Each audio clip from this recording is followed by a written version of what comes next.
Today on Local Whidbey Podcast, I'm joined by Tikira Mahalani Madden, an award-winning writer whose highly anticipated new novel, Whidbey, is set right here on Whidbey Island. Tikira first came to national attention with her debut memoir, Long Live the Tribe of Fatherless Girls, a fearless and lyrical coming-of-age story that became a New York Times editor's choice and was a finalist for both the National Book Critics Circle John Leonard Prize and the Lambda Literary Award.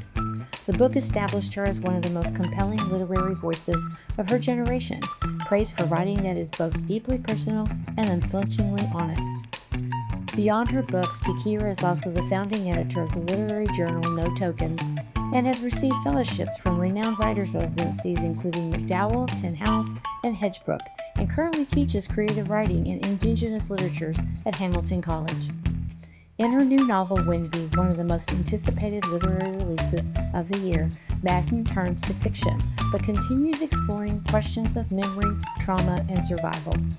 The story begins with a woman arriving on Whidbey Island seeking distance from her childhood assaulter.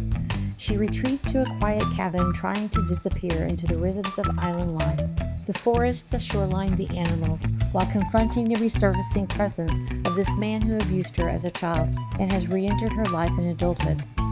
Rather than a bustling portrait of island life, Whidbey uses the island as a place of refuge and reckoning, a landscape where solitude, nature, and distance give space for a character to wrestle with what she's been carrying for years. The book launched yesterday, March 10th, and with the author visiting the island on March 19th at Kingfisher Bookstore in Coopville, it felt like the perfect time to talk about why this particular place became the setting for such a powerful story. Tikira, welcome to the Local Whidbey Podcast. Before we start, let's hear from the podcast sponsor, the Media Insider. Are you a business owner and can't sleep at night? That isn't uncommon, especially these days. You probably don't fear failure because you do know what you're doing. However, you may feel invisible. You may replay conversations in your head, wondering if your website is good enough, wondering if you need to do more social media. You may even feel like everyone is ahead of you. No, you don't need a therapist. You need help with tasks that take you away from your expertise and where you are superb. You don't want to chase trends, but you also don't want to be left behind. What if these tasks or to-dos have caused you to miss a potential client? With so many options coming at you from everywhere, you want certainty, not a sales pitch to buy yet another program or contractor. That is where I come in. I am relief. I'm not a fixer. Let me normalize your concerns, translate complexity, and give you a path forward that feels safe, smart, and doable. This is Margaret Kroom.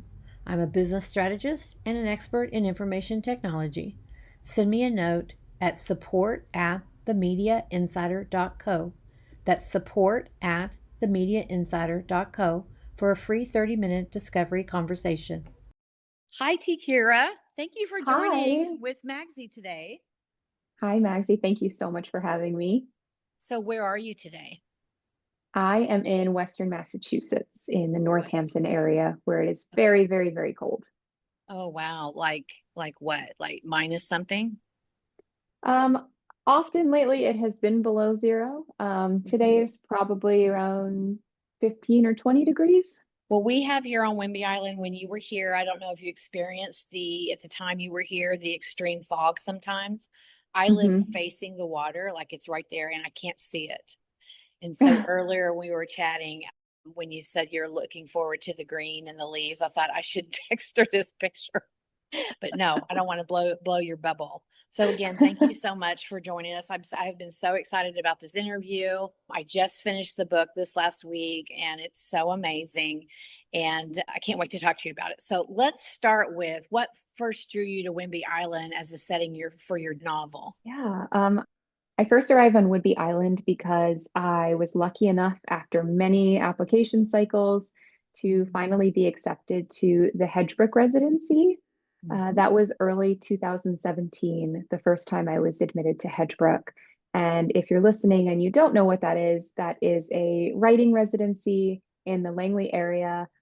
Usually there are about 6 or 7 women there. It's all women writers. And you are in a little cottage in the woods and you just write for usually about 2, 3 weeks. I think at that time the residencies may have been a little bit longer, But my first day was very in the early months, maybe February of 2017. How did being on the island or researching it when you were here shape the atmosphere of the book? And you came back, right? The second time? Yes, I've been back for two or three Hedgebrook residencies at this point.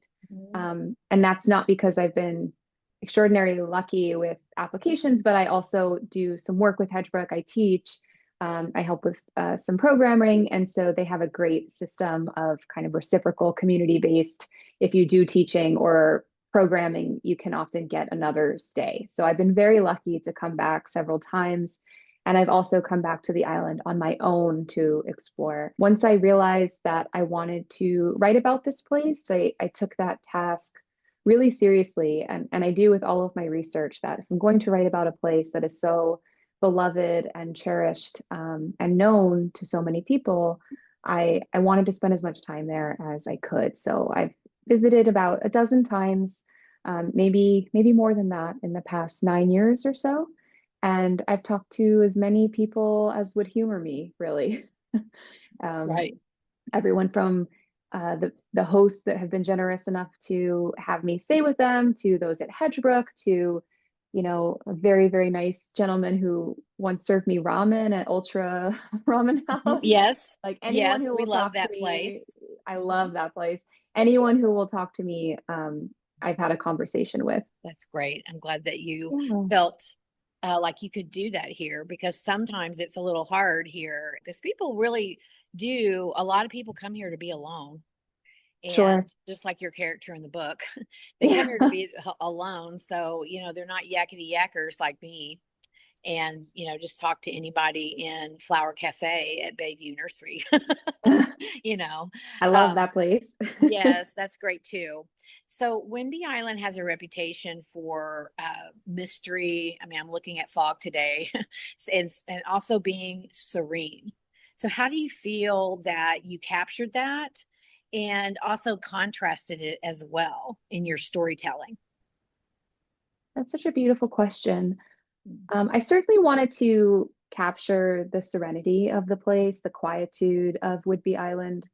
That was really important to me. And in terms of the mystery, um, I don't think it's a spoiler to say most of the mystery actually happens elsewhere in this book. What we have is one of our main characters, Birdie Chang.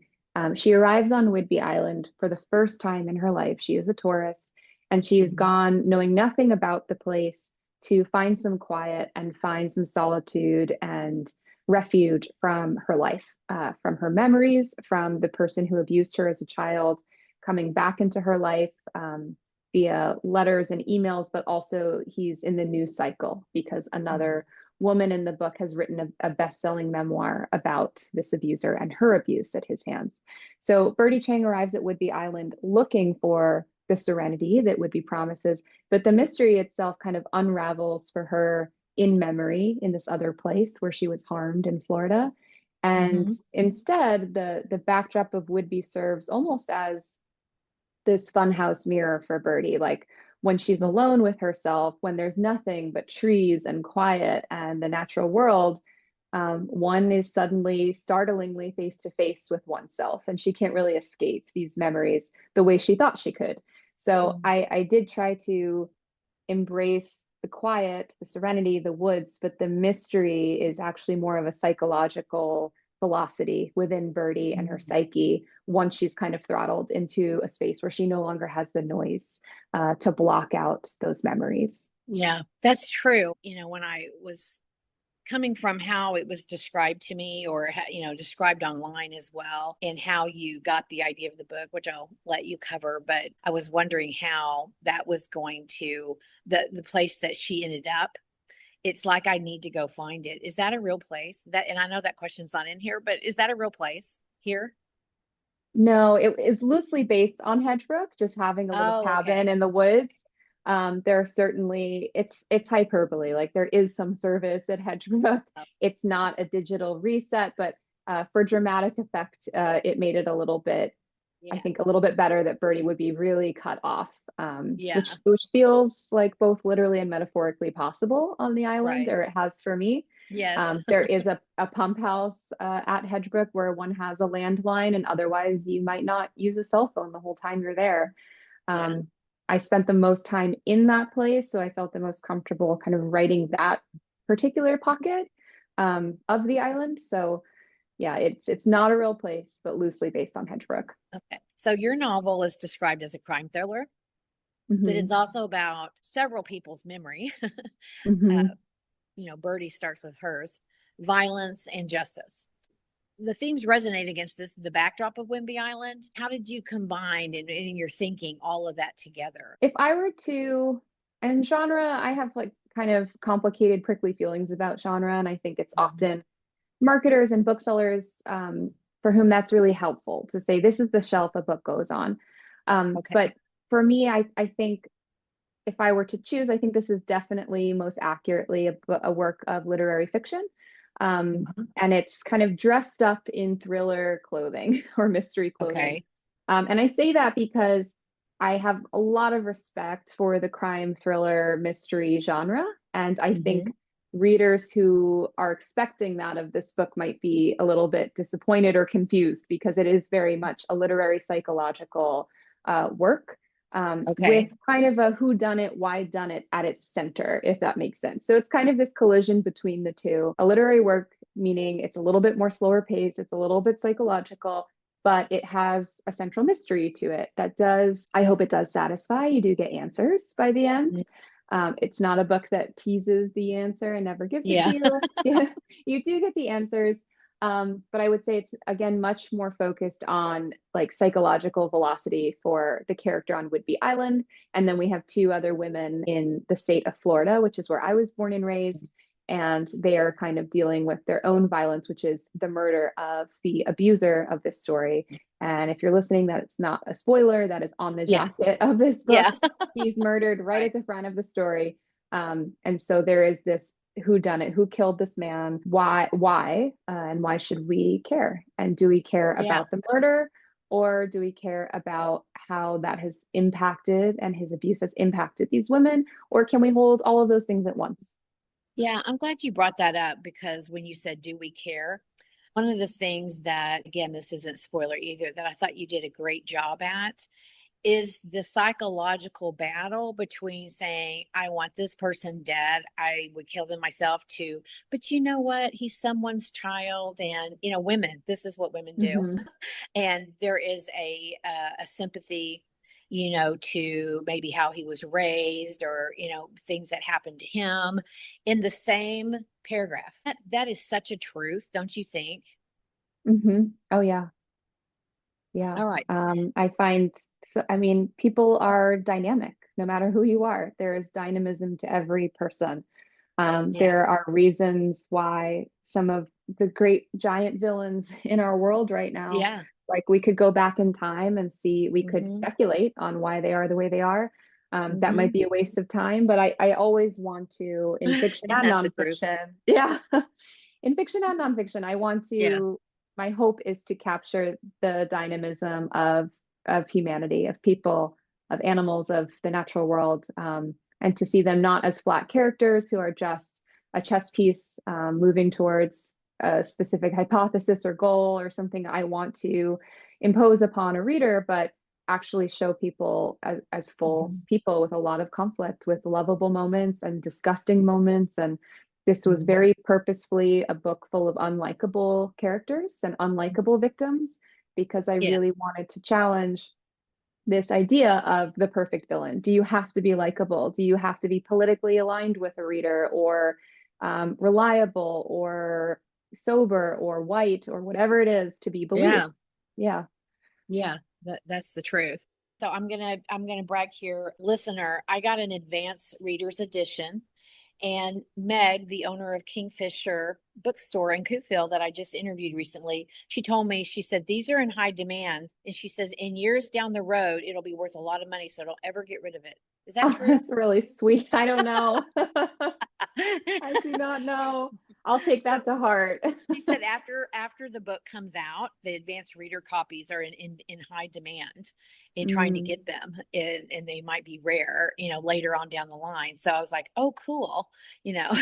But in the advanced readers edition, and I asked you if that paragraph was still on the final copy, and you said it was. There was a reference to a portrait of three women, but is it really just about three women, or um, based on what you y- just said about many characters? yeah. Yeah. I think the jacket says portrait of three women connected by one man in the aftermath of his murder. I think it's a good and accurate catchphrase. And for two-thirds of the book, we do focus on three women's perspective. Something I knew from the very beginning of the book is I wanted part three, the book is made up of three parts, to explode the scope into many different perspectives. And I won't even say Mm-hmm. how many there are. We move into an omniscient voice where we then get the full scope of how this person has impacted not only the three women we've gotten to know, but other victims, their family members, their loved ones, because that felt true to me as Mm-hmm. a survivor of child sex abuse, as someone who's moved through the criminal justice system and to the carceral system. I was a teacher in jails and prisons and reentry programs. Mm-hmm. But that felt truer to me to what I was trying to explore, that we might feel this story can be contained by three Mm-hmm. women, but really it impacts everybody. Yeah. There's a reason people call things like addiction or abuse a family illness, like it Mm-hmm. spreads, and violence perpetuates unless we go out of our way to make sure that doesn't happen.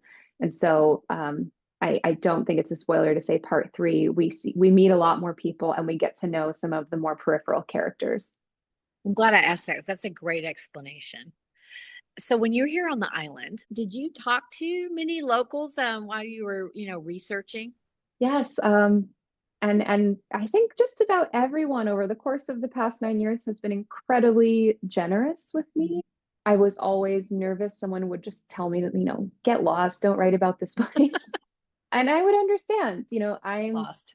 yeah, I'm an indigenous person to the islands of Hawaii. And because of that, I feel very um, conscious and very protective over a place and how people belong to that place. And I Right. know that I don't belong to this island.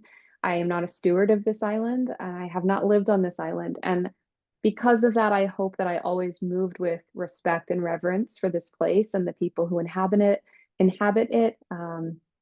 And that goes for the animals of this place, the people who have lived here for generations, the families, the indigenous people who belong to this place, like Yeah. everybody. I really wanted to move with respect, and I wanted to write a character who is not someone who is native to this place or born and raised in this place, but a character like me who is a tourist to a place. That was really, really important to me. And I've seen a few comments online already of like, well, a real local would do this, or a person who lived here would know that. And I totally Seriously? respect that. But for me, like this, it was important for me to write from an outsider perspective Yeah. and not try to take ownership or a And certain you kind of did. knowing of a Yeah. place that doesn't, again, belong to me. So to do that respectfully, it was all about interviewing the people I met. Um, I love the chef Elise Taylor, who used to run Seabiscuit Bakery. Hmm. And that was a place that I often wrote pages of this book. There's actually a cafe scene in the novel that's loosely based on Seabiscuit because I love that Okay. place so much. And I Yeah. just remember every morning going there and asking people who are working behind the counter like different niche questions about Whidbey Yeah. and where I should go and who would say this. And I talked certainly to so many people at Hedgebrook and would just listen to them. Like that's my Yeah. job as a writer is to listen, to hear So some of phrases the like, conversations and places did make it into the book. oh, sure, Yeah. sure. Like just different think hearing something like the pinks are running about salmon, that's not Mhm. something I would know. And so trying to get phrases in here and there, I hope things that feel familiar to locals or that make them smile. Learning about the trees, the animals, the rabbits, the root systems, like that all really informed this work. And then again, to know it well enough to then step back and write from a tourist perspective of Birdie, who's like, where am I? What are these trees? What do you mean there are owls? What do you mean there are bats?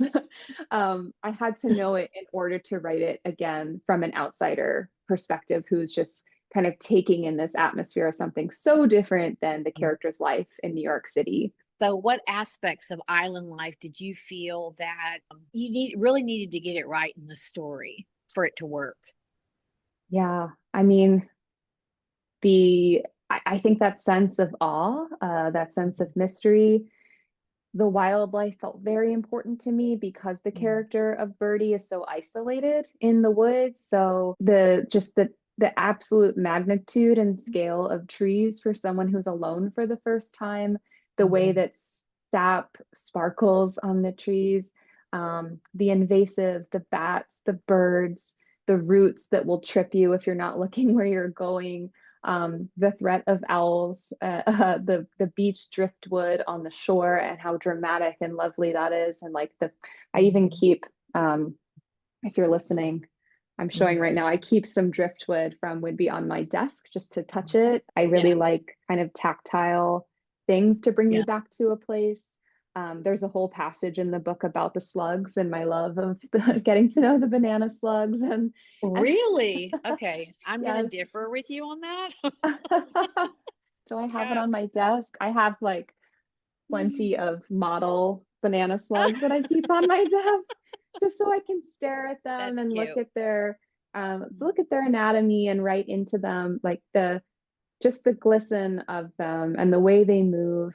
Like this is again a character who is alone with her thoughts and nothing else but the forest floor and these birds and things that she finds threatening, or peaceful. So getting to know the land was so important to me. Again, holding that outsider perspective to hold reverence as an author for this place, and to try to also pick up a little bit of the dialect of the locals and how people might describe the local haunts and where to go and things like that. And the ferry ride, of course. The ferry ride takes a huge role in this book. It the does. book opens on the ferry, and that's actually based on. And I loved your description because it made me think back the first time I came across on the ferry in 2020 when we moved here during COVID. We stopped in Langley, and everything was closed except things where you could buy food. And we literally had to get a sandwich from the little grocery store in Langley and then go sit outside and, look over the ocean.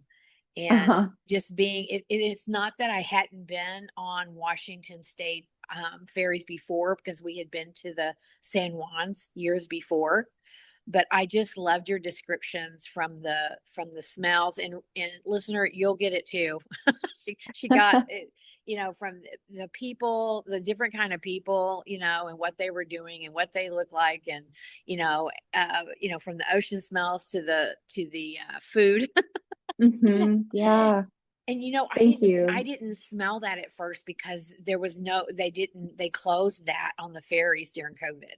I remember, yeah. Yeah. I remember going, when I first started coming to the island, it was the old terminal and there was food and there was the chowder and the popcorn and there was so much. And then I also, not in the heat of the height of the pandemic, but I also visited the island during the pandemic where we were all masked, and then moved on to the new terminal, and the years and years without food.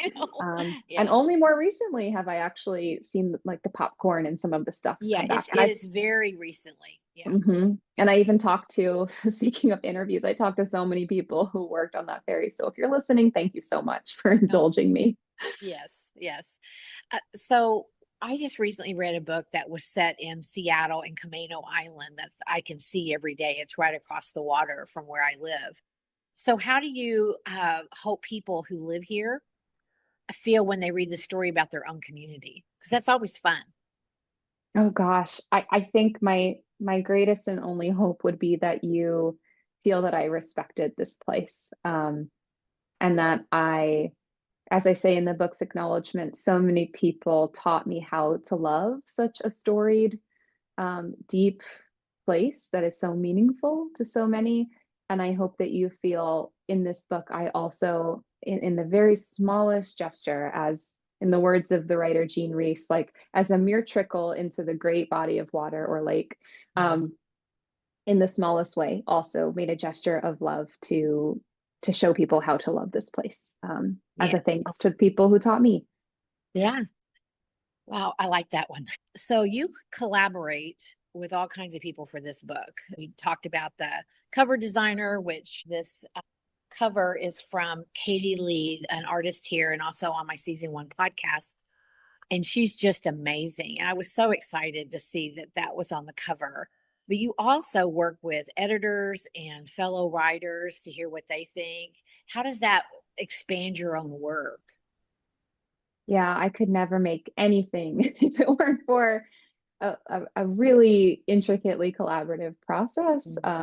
Writers often talk about writing in solitude and then the publication process being more collaborative, or now it's shared, now it's a dialogue.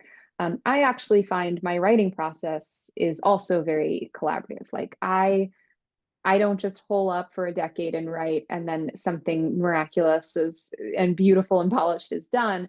I'm working over many, many years and many, many drafts with trusted readers, with my writing group, with my wife, who is an editor. So that's a win for me. I guess the best editor in the biz for free who reads my drafts. First readers, my agent is always one of my first readers as well. And then I was so lucky to secure a brilliant editor for this book. Her name is Jessica Williams at HarperCollins. And all of these people together help me see what's kind of been, I'm an overwriter. I write on a typewriter. I write on and on and on and on. And it's not till I'm transcribing and sharing with other readers that they can help kind of see the shape beneath all of the words. They can help see structure where I can't. I tend to get fixated on sentences and kind of a micro level editorial work. Yeah. That's who I am. I tend to think writers are often big picture people. They can see structure, they can see shape and plot, or people like me who get fixated on a single line for several days. And that's who I am. I don't think I will ever change. So I really need those readers to help deepen the vision, further visualize. And then I'm so lucky to then have a team, a publication team, including, a book designer, Ploy Serapent, who found Katie Lee Hawley's work, who you just mentioned, the local Whidbey painter, who, then furthers this vision and brings it to a place that I can't take it alone. So I think the end result of the whole book, from the people who place the ornaments, the little designs between passages, to the cover designer, to the words themselves that have been informed by all of these brilliant editors and artists and readers, like that's all collaborative. That's not just me, which is why my book acknowledgments are always really extensive, including you'll see I've listed many people who have been kind enough, again, to talk to me on Whidbey Island in those acknowledgments. So I saw another cover with what the ferry and the letters of Whidbey were worked into the windows. That was a super cool cover as well. Yeah, that's the UK cover. Oh, is I it? love it. Yeah, I love Okay. both covers. Okay. Yeah. I didn't know if you had a separate cover for the advanced copy, and then I realized that it wasn't. And for some, I guess it was on Instagram. I saw the other one. I'm like, wow, that's cool too. If you really look into that, you have written a memoir that got a lot of attention called Long Live the Tribe of Fatherless Girls. So how did you transition from a memoir to writing fiction? Yeah, so I was actually a fiction writer first. Okay. I went to school for fiction. My master's is in fiction. My first books that were never published were all works of fiction. And I thought that was the only thing I could do. That was the only thing I was interested in doing. And it wasn't until my father died in 2015, where I went to a different residency in New Hampshire. And I was there to work on a novel, but all I could write about was my father and grief and these questions I still had, these burning questions. And I came face to face, much like Birdie on Whidbey Island, with my past and trying to piece things together. And what ended up happening is I wrote my first pages of nonfiction. And then after many years of rejection of my books, plural, and many years of rejection trying to find an agent. I then finally, when just kind of throwing those essays into the mix, heard back from agents for the first time that they were interested. So when I say that first book was kind of an accident, I really mean that. It was really just throwing pages at the wall after years of rejection, and an agent finally saying, I think this is a book. I think you should pursue this. So that became my first book. It's largely about, growing up biracial and queer in South Florida with two parents battling drug addiction. And it's also in part about early child sex abuse and this assault that occurred when I was 12 years old outside of a shopping mall in South Florida, where two men locked me in a car and assaulted me. So when I wrote about this and published the piece and then published my book, one of those abusers came back into my life. He was very upset. He had just been released from prison, and he began a stalking campaign that escalated. And it actually escalated while I was on that first trip to Whidbey Island at Hedgebrook. Wow. So Yeah. I'm taking the ferry back and forth, back and forth. Once you get to a residency, you don't want to leave. You're being fed delicious food. You're on this beautiful land. You're away from your life.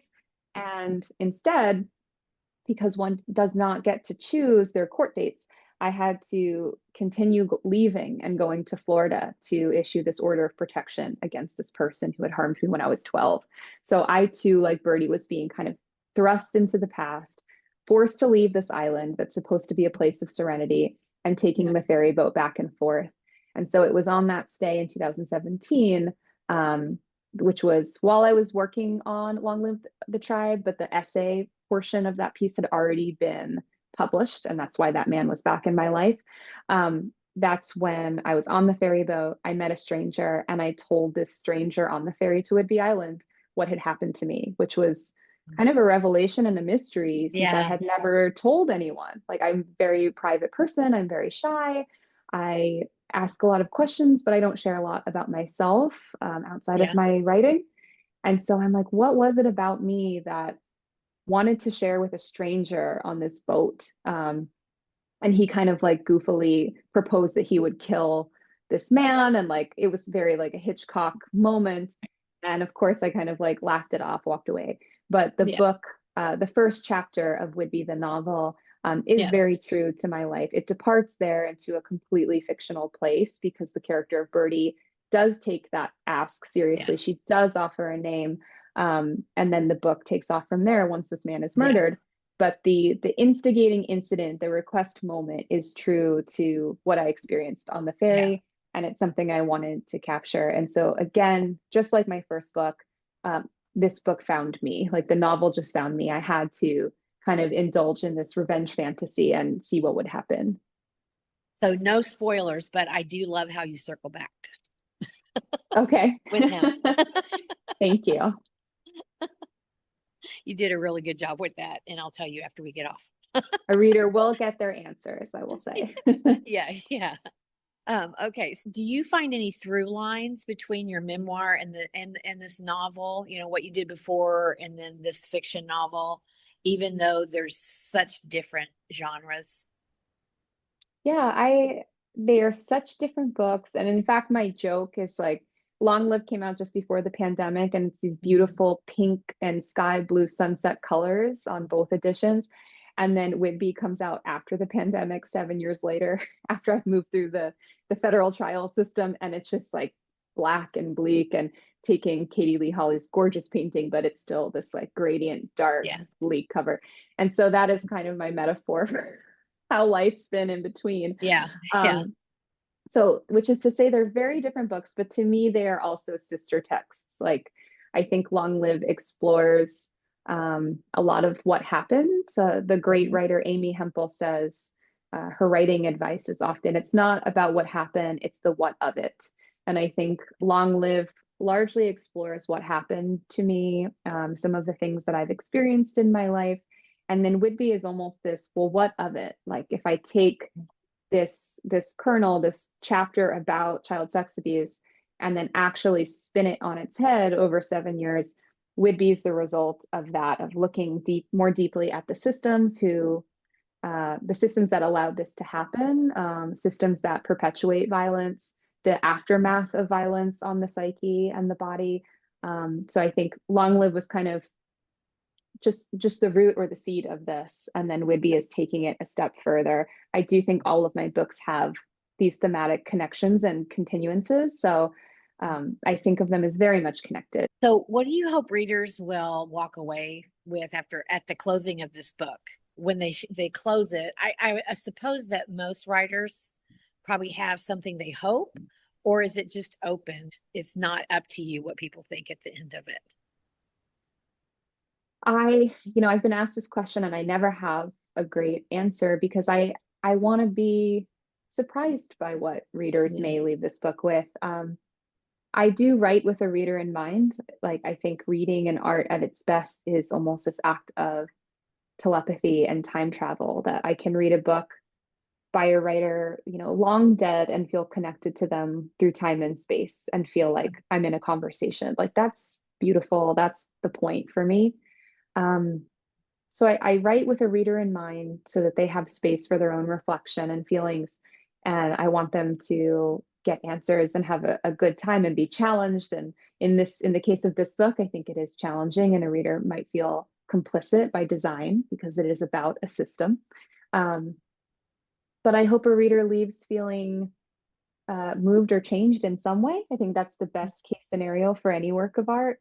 Perhaps surprised, perhaps curious, and maybe left with questions that don't feel like huge questions of like, what did I just read?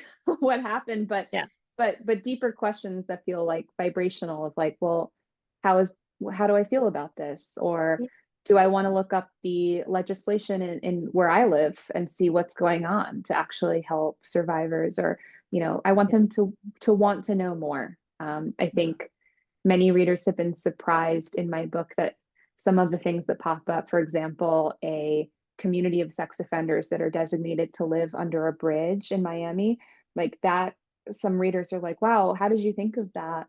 And my answer is everything is based on truth. These are all real things that exist. That was important to me, that even in a book of fiction, everything that had to do with the law and legislation was that rooted right there in was truth. A little crazy. I had to reread that because I'm like, what? It is.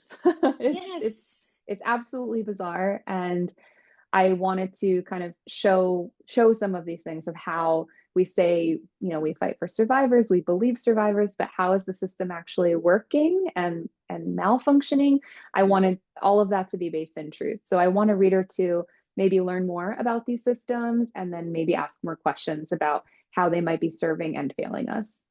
Looking ahead, I didn't know if this was a one-off, a place that just anchored your story, or were you planning on continuing to explore Whidbey in your writing? I never know what book is ahead of me. Like I've said, they just really kind of come to me, and then I know, oh, that's something with heat. I have to explore this. So I hope to always visit Whidbey. Like I'm in love with this place. I hope to always come back. So if there's another story there, wonderful, but I don't know. I just don't know yet. Okay, so at the end, before we wrap up, I like to do some rapid fire questions, just some fun. And you don't have to answer them rapidly, but whatever comes to mind first. So what's your first memory of Whidbey Island? My first memory is the first ferry ride I took there in the old terminal, where my brother and I got ice cream from Ivar's, and we took it on the boat. And so my brothers, they live in Seattle, and they've lived in Seattle for most of my life. So I've been visiting Seattle my whole life, and that's why I feel a connection to this place. And so my brother's been to Whidbey many times, and I was just on the boat with him in the sunshine eating ice cream when I could still handle dairy. That's how long I've been working on this book. So we were standing on the dock, and he was just kind of pointing out, Mount Rainier and there's Whidbey Island, and he kind of pointed it out to me. And there's such a sense of arrival when you're on that boat. That's just however many and I've ridden that. I've been on that ferry so many times. It is never less than magnificent to me. It's very moving to me every time. I feel That's very funny you lucky. got ice cream at Ivar's because when we went to this San Juan's and we stopped at Ivar's because you have to stop somewhere that's local and known. We got clam chowder. Uh-huh. Yep. They haven't really identified it as an ice cream place, so that's funny. All right, so Yeah. what's your favorite Whidbey landmark, or do you have a hidden spot that you like? I I I wouldn't consider it maybe a hidden spot, but I think walking Deer Lagoon is very Mm, special to me. yeah, I've done that love walk that. 1,000 times as the sun sets and just looking at the birds and looking at the Yeah. different just the ways the stillness of water reflects back the sky at that hour is just incredible. Yeah. And I also often think of there's this incredible like root system on the land of Hedgebrook that it seems like many people can't figure out how it works, but it's 3 to 4 trees. They Mm. call it a mother tree or a sister tree, and they're all sharing Okay. the same root system. And Oh, people, yeah, the arborists can't really figure it out. And yeah. it's just like unbelievable that these 3, 4 trees are just kind of around in a circle, and then you see their roots above ground, and they all come together into So one meaningful for spot. Hedgebrook to have something like that. Oh, yes, absolutely. And I just think it's magnificent. I visit it every time I'm there. So are you a coffee shop writer or writing alone at home? I am a writing alone at home person, but I would say on Whidbey, I like to take notes in coffee shops. So I love like taking notes at Jupiter Coffee over biscuits. It's so good. And you Yeah. mentioned Flower House Cafe. I love that place. They have soy riso breakfast burritos, which is like my Yeah. favorite thing when I get to the island. Yeah. And then I also mentioned the place I miss so much, Seabiscuit, and how much writing I did there. Yeah. So yeah, So are you a quiet forest trail person or do you like a busy farmer's market? both. I could not Yeah. possibly choose. Yeah. Um, I love walking the forest there, and I love the farmers markets on Whidbey. I'm often at the Bayview one when I can catch it. It's just I love it. I love to cook, and I love to cook on Whidbey Island with the Mhm. produce and the herbs and things I've like sea moss things I've never used before to cook, Mhm. and I Yeah. learned so much from the farmers at the farmers markets there, and so I will always be there. Yeah, we went on a 3-day kayaking tour when we first moved here, and the guy just grabbed kelp out of the water and he cooked it that night for salad. And at first I was like, "You just grabbed that out of the water." He goes, "Well, we grabbed fish out of the water." I go, "Well, that's true." And it was very good. That sounds wonderful. I would love that. Yeah. So, 3 words to describe Winby, the book. The book, Yeah. revenge, reclamation, and rage. Nice. Good. Of course, you're a writer. Okay. 3 words to describe Whidbey Island, the place. Lush, unbothered, and alive. Gosh, I love the unbothered one. I'm going to use that. People are so unbothered here. Yeah, I'm That's going to how I use that. I feel. like that. Yeah, it's like you feel your own smallness from the people and the place. It's Yeah. just, it's unbothered. I love that about Yeah. it. So, which came first, the characters or the setting? In this case, uh, those things were totally inextricable. Like Birdie for me is Yeah. defined by her experience as an outsider on Whidbey, and the other 2 characters are defined by their inability to leave Florida. Okay. Yeah. So I think Yeah. it's very much, I think, a place-based book of both Florida and Whidbey that people are just confined in many different Yeah. ways. Yeah, yeah. I mean, it's a book largely too about legislation and about 2,500 foot legislation in South Florida of people on the registry. When, Miami-Dade County is less than half a mile wide, and that's how these so-called pervert parks, people are designated to these places under the bridge or in the Everglades. So because it's a book largely about spatial legislation, Yeah. it felt important that each person be a little bit confined to a space and then be confronted with what lives there for them. So, what's one local detail you hope the readers notice in the novel? I So I didn't find ultimately a place for this scene in the novel, but I do write about this in the book's acknowledgments that I was so moved when I was introduced to the sword fern and the spores of it and how people think or claim that maybe it is a salve or like a healing treatment for Oh, I didn't know stinging this. nettle. Yeah, and Hmm. they grow naturally side by side. And I was just really moved and still am to tears when I learned about something that can sting or burn or bite, Hmm. and then a natural remedy or salve growing beside it. So that's kind of how my book's acknowledgments open, is how I learned about that on the island. And I hope that brings back memories for some people, since many shared it with me. And also, it feels like a great metaphor for this book, that sometimes the thing that hurts, the thing that can actually help ease the pain or the sting, is right Right. beside you if you look for it. Wow, I just planted some swordthorn this weekend on the Oh, side of my house wow. under a tree. It's very shady. So now I'm going to have to hear that whole story. I'm going to have to research that as soon as we finish because I did Some not say know it's the spores themselves really like heal, and others think that the spores are actually just kind of scratching the itch. So that. Oh, whether it's psychological or literal, it doesn't even matter to me. If it serves yeah. that purpose of relief, I think it's a beautiful thing. My last rapid fire was, what do you hope visitors understand about Whidbey after reading the book? But I could also say, what do you hope readers understand about Whidbey after reading the book? Hmm, that's such a difficult and wonderful question. I think for me, it was proven to me over the many years of writing this book, and there were many longer versions of this, thousands of pages, in which other things happen on Whidbey, and a lot of that was cut to like I had this whole sequence of Clyde Theater, and like a character kind of our character of Birdie, like really having her journey on Whidbey and because of Whidbey. And I think spending so much time on the place over so many years, I learned that a place can't merely be backdrop for the journey of the self, that we project onto it. Like a place is a place, and this is such a storied place, again, from its land, from the people who tend to it, um, the animals that belong to it. And so I think I caught in a decade only a small, small glimpse of its depth.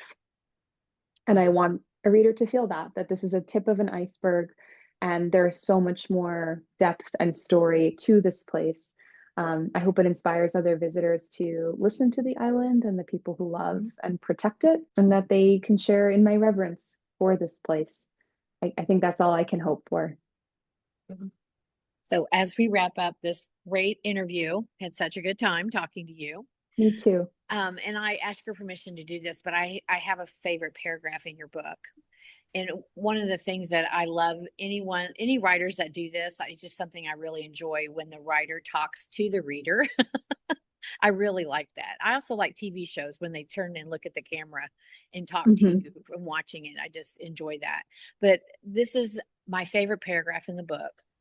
And I believe I can read it and not give anything away. And this is it. You want to know who did it? You'll know. You'll find out even if the women in the story do not. Even if the women of this story were owed their answers. More than you, they are owed this. But they will never find their answers. They will never find their peace after the war.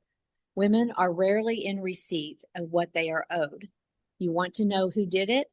That was never the question, or it was never the right one. So thank you so much, Kira. I Thank really you so much. appreciate you being here today, and I hope that you enjoyed the interview. I appreciate it so much. Thank you for Sure. having me. And I'll see you on the 19th at Kingfisher. Yay! I'm so So, glad you'll be listeners, there. yes, if you haven't made your RSVP, she will be at Kingfisher on the 19th. So go to their website and check that out if it's not already all booked up.